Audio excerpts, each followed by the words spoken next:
soir, la ministre Mélanie Joly revient sur les grandes lignes de la politique du Canada dans la région Indo-Pacifique. On fait le point avec Dominique Cahouette, politologue au Centre d'études asiatiques de l'Université de Montréal. Quel rôle pour le Canada à la Conférence des Nations unies sur le climat? Patrick Bonin, porte-parole de Greenpeace, commente l'état des travaux à la COP27. Un début de saison en force pour les virus respiratoires au pays. La docteure Nathalie Granvaux, professeure de médecine moléculaire à l'Université de Montréal, répond à nos questions.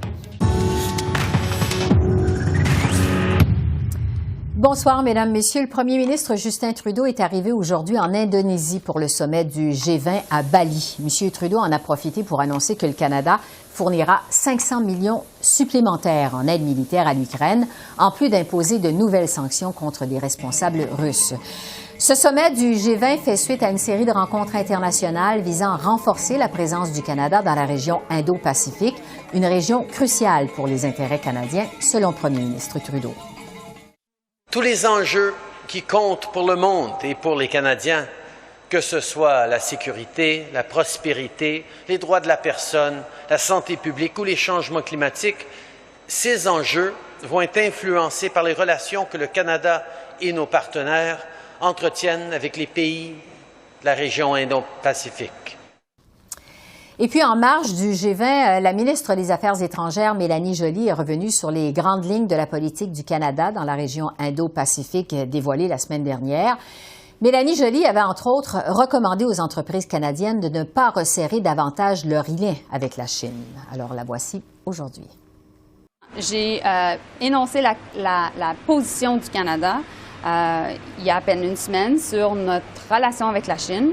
Et nous allons continuer à suivre cette approche qui est une approche qui est, comment je pourrais dire, clairement formulée et qui a été communiquée à la Chine directement.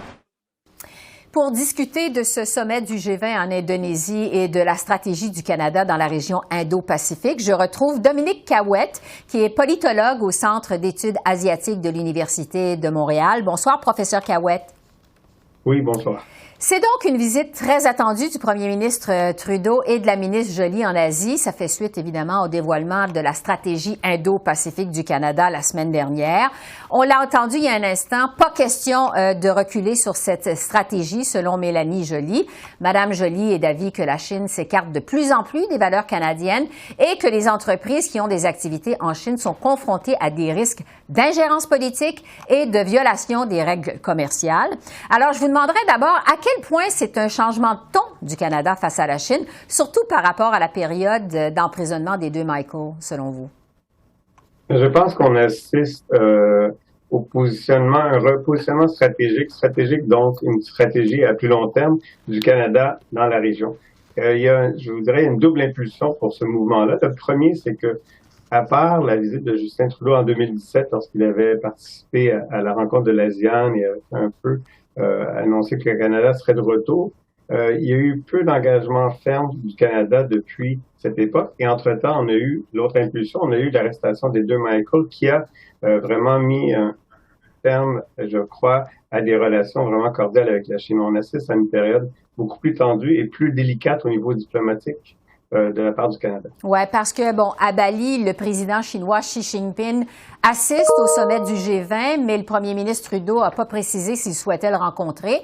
Le sommet a lieu alors que le Parti conservateur, ici à Ottawa, demande une enquête sur des accusations d'interférence de la Chine dans les élections générales de 2019 au Canada. Qu'est-ce qu'on peut dire des relations entre le Canada et la Chine après la crise des deux Michael, le bannissement de Huawei du réseau 5G et tout le reste, finalement? Qu'est-ce qu'on peut dire de la relation entre les deux pays à ce stade-ci? Je pense qu'on assiste à une période complexe et ça va prendre beaucoup de doigté diplomatique de la part du Canada. D'une part, il est évident que la Chine devient de plus en plus une puissance économique et la superpuissance économique qu'elle sera. D'autre part, on assiste également à une Chine qui s'affirme de plus en plus au niveau international et qui n'est pas prête à se faire donner des leçons. D'autre part, le Canada cherche à se positionner non seulement en Chine, mais par rapport à l'Asie du Sud-Est, ce qui explique sa présence actuellement Il va être présent à la réunion de l'ASEAN. Il était présent à la réunion de l'ASEAN, l'ANAS, des pays de la région, les 11 pays qui sont entre la Chine et l'Inde. Et il sera également présent à la réunion de l'APEC plus tard cette semaine. Ouais. Pour rester sur la Chine pour le moment, parce que la ministre Joly utilise quand même des termes qui sont assez forts pour parler de la Chine. Elle qualifie de puissance perturbatrice, selon ses mots, mais sans décourager quand même complètement le commerce entre le Canada et la Chine, du moins pour l'instant. Le Canada s'en tient donc à des interventions stratégiques en bannissant, par exemple, le géant Huawei de son réseau 5G. On sait qu'on est déjà dans une période d'inflation alors que c'est de plus en plus difficile pour plusieurs Canadiens de payer des biens de première nécessité. Je vous demanderais, est-ce que ça va être possible pour le Canada de freiner la puissance économique de la Chine sans trop en souffrir de façon économique lui-même pour le pays? Je pense que le Canada n'a pas avantage à prendre un ton moralisateur d'une part. Je pense que le Canada aussi doit réaliser qu'il est confronté à une puissance économique et bientôt militaire beaucoup plus puissante que le Canada, c'est évident. Je pense que le Canada avait beaucoup misé sur faire des affaires en Chine au moment de l'ouverture économique et je vous dirais juste que l'arrestation des Michael et l'extradition, la détention sous résidence de la vice-présidente de Huawei, il y avait quand même un certain optimisme sur le potentiel des relations entre le Canada et la Chine. Maintenant, je pense qu'il est important de se souvenir d'une vieille maxime en relations internationales, que le commerce adoucit les mœurs. C'est un classique, c'est un peu une image. Mais je pense que le dialogue est nécessaire. Et je pense que dans des situations tendues comme celle de maintenant, je pense que chercher à créer des ponts et à dialoguer, c'est important. Je pense que c'est important de montrer aussi que le Canada prend au sérieux l'ingérence chinoise. Et je pense aussi que le Canada peut envoyer un signal fort à la Chine en disant il y a d'autres partenaires dans les régions qui ont des taux de croissance aussi avantageux que la Chine, avec lesquels on peut faire du commerce. Il y a également l'Inde, et c'est pas pour rien qu'on appelle la stratégie Indo-Pacifique, parce qu'au fond, c'est une façon d'exclure la Chine. C'est-à-dire, on l'a vu avec l'Australie, le Royaume-Uni et les États-Unis, avec leur nouvelle stratégie AUKUS. Je pense que le Canada cherche à trouver sa position stratégique par rapport à l'Asie. Je pense que on a tardé à le faire. Je pense qu'il faut aussi refaire des relations avec les autres pays de la région qui ont vu le Canada apparaître et disparaître et souvent être dans les moments où il y a une grande exposition médiatique et par la suite s'absenter et avoir peu d'engagements qui se maintiennent dans le temps. Bon. Donc, je pense que c'est un véritable défi. Oui, vous avez parlé de l'Inde. Je veux justement y revenir avec vous parce que un des volets de la nouvelle stratégie canadienne dans la région Indo-Pacifique, c'est la diversification des investissements canadiens plutôt que de se concentrer tous les efforts dans l'économie chinoise. Ottawa veut favoriser les liens économiques avec d'autres pays de l'Asie et de l'Indo-Pacifique, notamment l'Inde. À quel point l'Inde pourrait jouer un rôle important pour le Canada dans le futur? Actuellement, c'est gagnant-gagnant. C'est-à-dire que l'Inde est heureuse que le Canada lui accorde, l'inclut dans sa stratégie Indo-Pacifique. L'Inde est heureuse parce qu'elle-même cherche à faire contrepoids à la Chine. Donc, je pense que jusqu'à un certain point, il y a une certaine facilité, il y aura un certain intérêt mutuel. Mais en même moment, faire du commerce avec l'Inde a ses propres complications et c'est un défi. Donc, je pense que quand je disais en début d'entrevue que c'était un délicat jeu de négociations diplomatiques et commerciales et sécuritaires, je pense que c'est le cas. Et je pense que en prenant un langage peut-être moralisateur ou trop définitif, peut-être comme la ministre Joly a tenté de faire, on gagne peu de gains parce que le dialogue est nécessaire.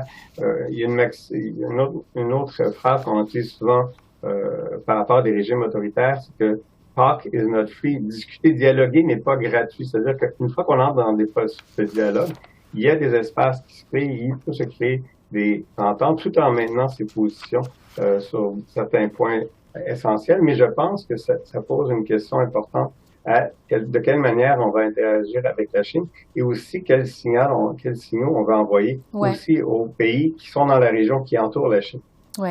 En tout cas, il y a une chose qui est certaine, et je vais terminer là-dessus, professeur Cahouette, c'est qu'Ottawa flaire des bonnes affaires dans la région Indo-Pacifique et espère pouvoir exporter des minéraux critiques, de l'hydrogène, du gaz naturel liquéfié et tirer profit aussi de son expertise en matière d'intelligence artificielle. À quel point cette région Indo-Pacifique, c'est important pour l'économie du Canada? Moi, je pense que c'est une région qui a été négligée. C'est-à-dire que si on pense à la région de l'Asie du Sud-Est, comme je mentionnais, les pays qui sont entre la Chine et l'Inde, on a l'Indonésie, qui est un pays immensément quatrième pays le plus populeux. On a les Philippines, le Vietnam, on a des diasporas vietnamiennes et philippines importantes au Canada. Il y a des liens qui peuvent se renforcer. Ce sont des économies qui ont des taux de croissance semblables à la Chine, donc on parle 6 ou 7 qui s'en sont relativement bien tirés à travers la COVID. Donc, c'est des économies qui repartent et aussi qui offrent des potentiels intéressants pour le Canada parce que on a une certaine expertise, que ce soit surtout dans, par exemple, la gestion des forêts de façon plus écologique. On a une expertise aussi au niveau de la pharmaceutique. Il y a des expertises qui avaient été reconnues au niveau aéronautique. Il y a des expertises aussi au niveau de l'industrie culturelle. Donc, il y a des intérêts, il y a une classe moyenne importante, et on l'a vu dans le discours de M. Trudeau qui parlait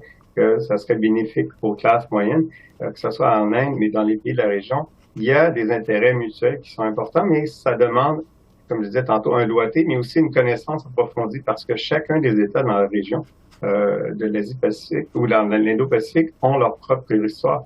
Et je pense qu'on pourrait miser davantage sur le renforcement des liens à travers les sociétés civiles, qui était mentionné dans le plan qui est annoncé avant le départ de M. Trudeau et qui a été annoncé aussi lorsqu'il était à Cambodge, son engagement par rapport à l'Asie du Sud-Est. Je pense qu'il y a bel et bien un potentiel important, mais qui va nécessiter un engagement sur le long terme avec des gestes concrets. Donc, au-delà des sommets, lorsqu'une fois M. Trudeau sera de retour et Mélanie Joly aussi, on va devoir vraiment s'assurer que cette connaissance-là, ces engagements-là tiennent la route et on puisse aussi mobiliser, je dirais, les diasporas des pays de la région qui sont au Canada. La population indienne est importante, d'origine indienne et d'origine vietnamienne et philippine est très importante. Les Philippins sont le groupe qui a la croissance d'immigration la plus rapide au Canada avant la pandémie. Donc, comme vous dites, une région au potentiel important. C'est important qu'on s'y consacre. Dominique Cahouette, je rappelle que vous êtes politologue au Centre d'études asiatiques de l'Université de Montréal. Merci beaucoup. Merci. Merci.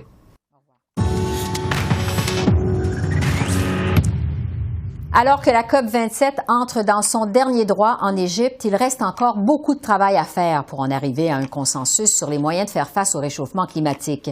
De l'aveu même du président de cette rencontre, Sameh Choukri, il faut accélérer la cadence si on veut surmonter les divisions entre pays riches et pays pauvres d'ici vendredi, au moment de conclure cette conférence des Nations unies sur le climat.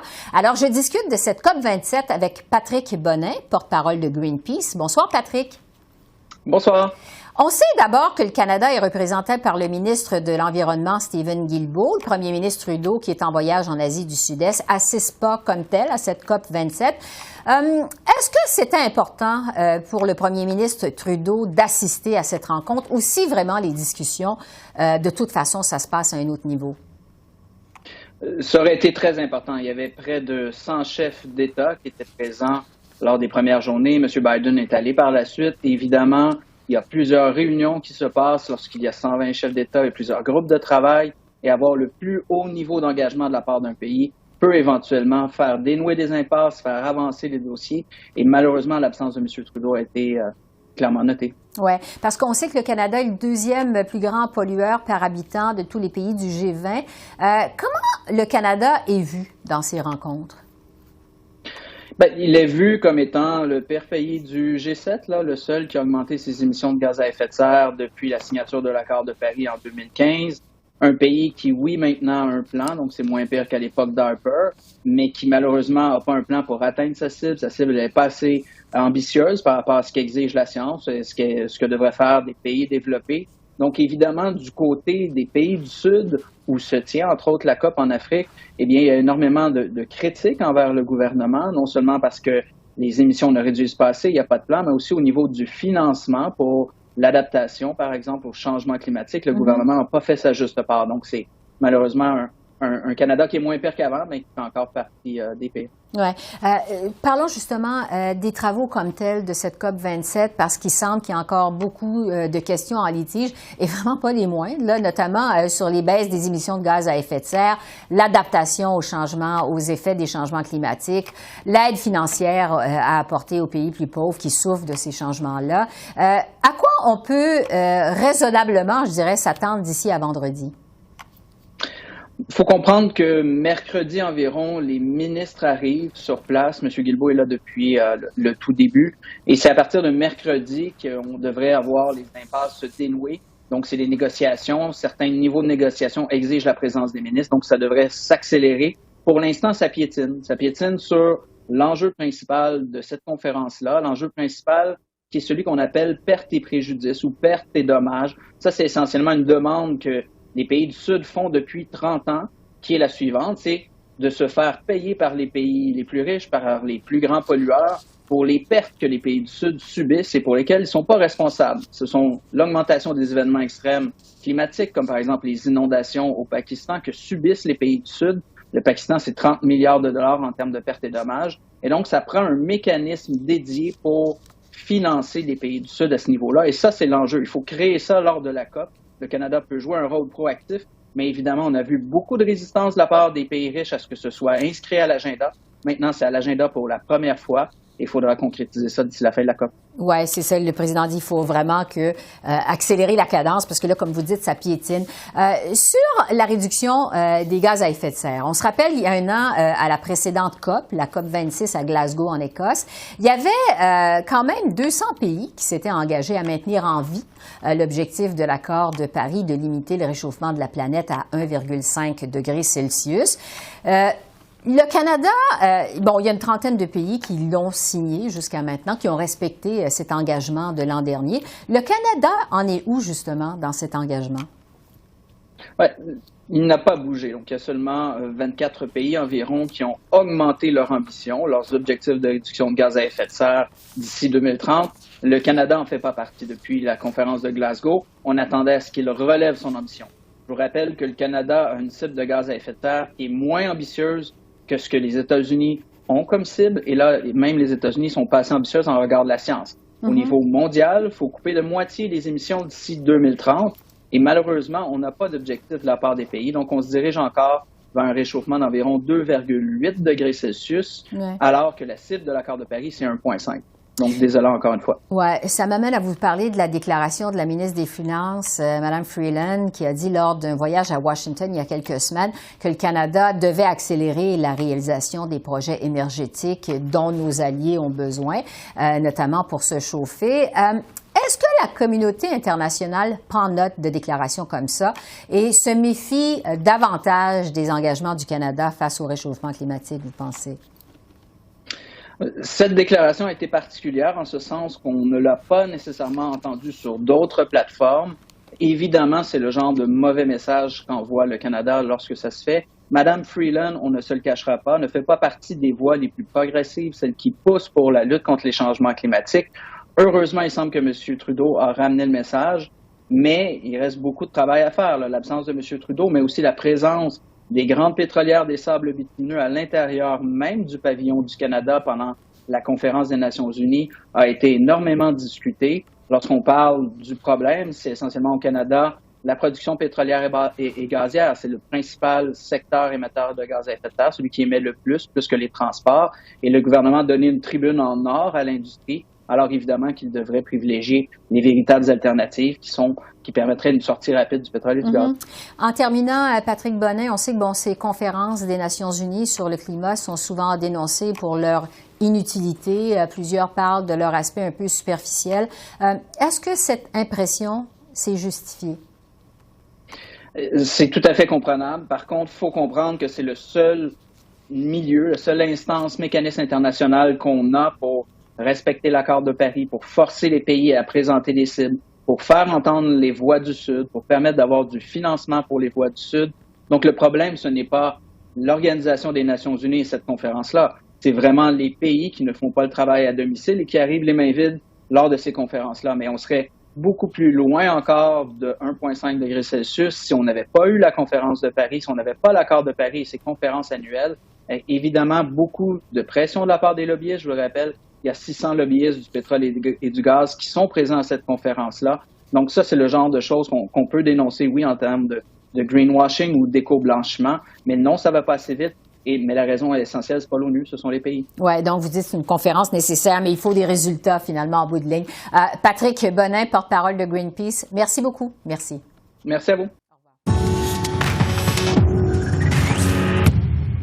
Les virus respiratoires connaissent un début de saison marqué au pays et les Canadiens doivent redoubler de prudence, implore la santé publique fédérale.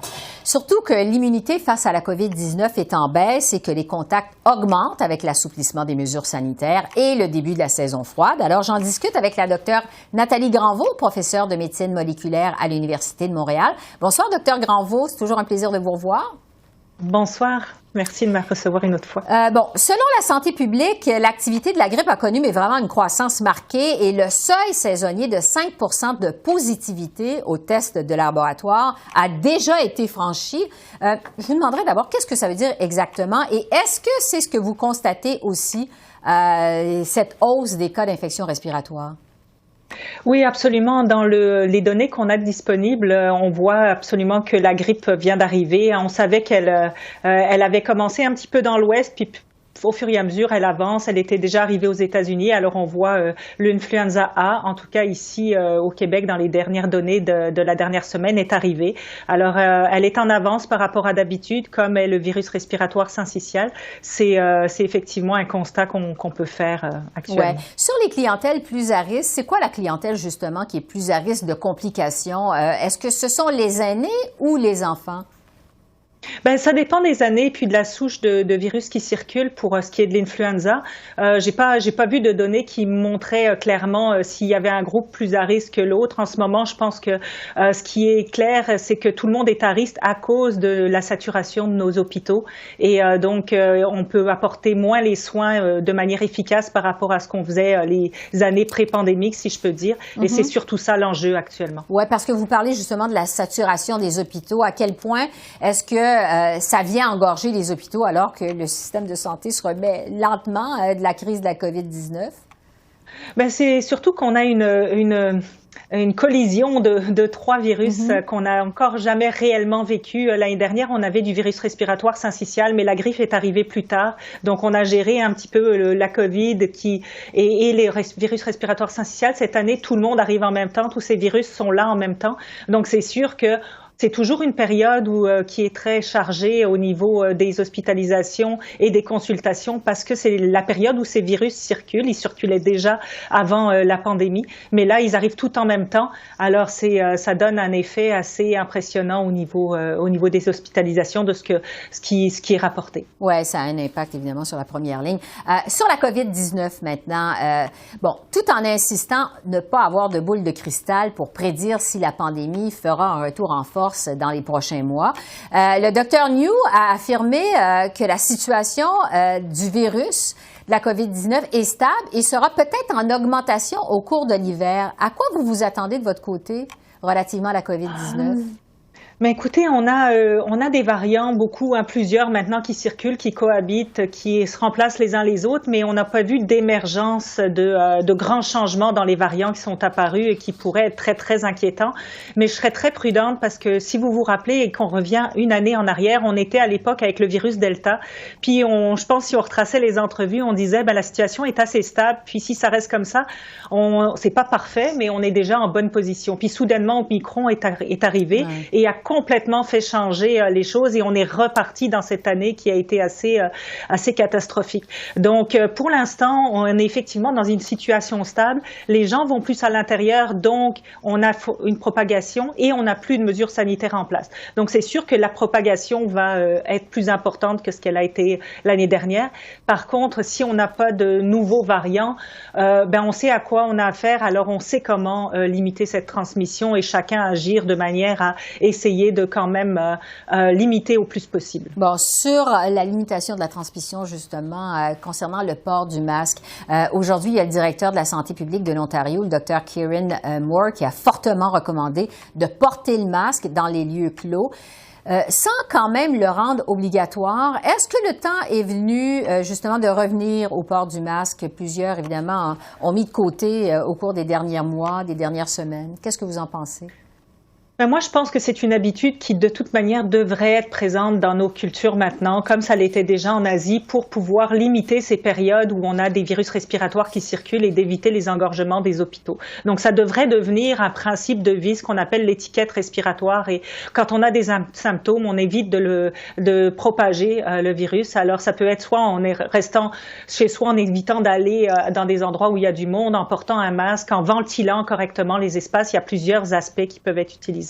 Est-ce qu'on devrait le rendre obligatoire? Ça, je pense que c'est une décision qui est beaucoup plus que politique que scientifique. La science dit que le masque aiderait fortement à limiter ces transmissions. Après, c'est des décisions qui doivent être prises au niveau politique de savoir si ça devient une obligation. Oui, pour l'instant, il n'y a pas de consigne à l'effet qu'on va revenir au masque obligatoire. On verra si les autorités changent d'avis là-dessus. Sur les vaccins maintenant, Dr Granvaux, est-ce que vous recommandez d'obtenir une dose de rappel du vaccin bivalent contre la COVID-19 qui cible Omicron? Mais il faut avoir sa vaccination à jour. Ça, on voit clairement que l'effet de la vaccination s'estompe au niveau de l'infection au cours du temps. La protection contre les formes sévères reste quand même très haute, mais on regagne en protection si on est à jour. Alors aux 5-6 mois d'avoir son rappel pour le moment, parce que c'est ce qu'on a à profiter de mieux. Le meilleur vaccin, c'est celui qui est disponible là où on va. Ça reste la même chose, que ce soit le bivalent, que ce soit celui de Moderna ou celui de Pfizer ou que ce soit le vaccin traditionnel, à partir du moment où les gens vont être à jour et la protection va être beaucoup plus importante. Donc, vous recommandez vraiment de se garder à jour finalement oui, dans la vaccination. Absolument. Puis effectivement, l'hiver se rapproche, est à nos portes. Hein, on voit la neige est arrivée. Les gens vont aller plus à l'intérieur. Il y a les fêtes qui s'en viennent. C'est toujours une période, hein, même les années pré-pandémie, c'était une période où la grippe se propageait énormément. Hein. Beaucoup de gens fêtaient Noël, puis il y avait la grippe après. Alors, être à jour avant, c'est le moment de le faire pour être vraiment à jour avant les fêtes et se protéger et protéger les autres en même temps, effectivement. Docteur Nathalie Granvaux, professeure de médecine moléculaire à l'Université de Montréal. Merci de vos lumières, toujours appréciées. Merci beaucoup. Merci. Bonne journée. Alors voilà, c'est comme ça qu'on a vu l'essentiel de l'actualité de ce lundi 14 novembre sur la colline parlementaire à Ottawa. Esther Bégin qui vous remercie d'être à l'antenne de CEPAC, la chaîne d'affaires publiques par câble. Je vous souhaite une excellente fin de soirée et je vous dis à bientôt. Au revoir.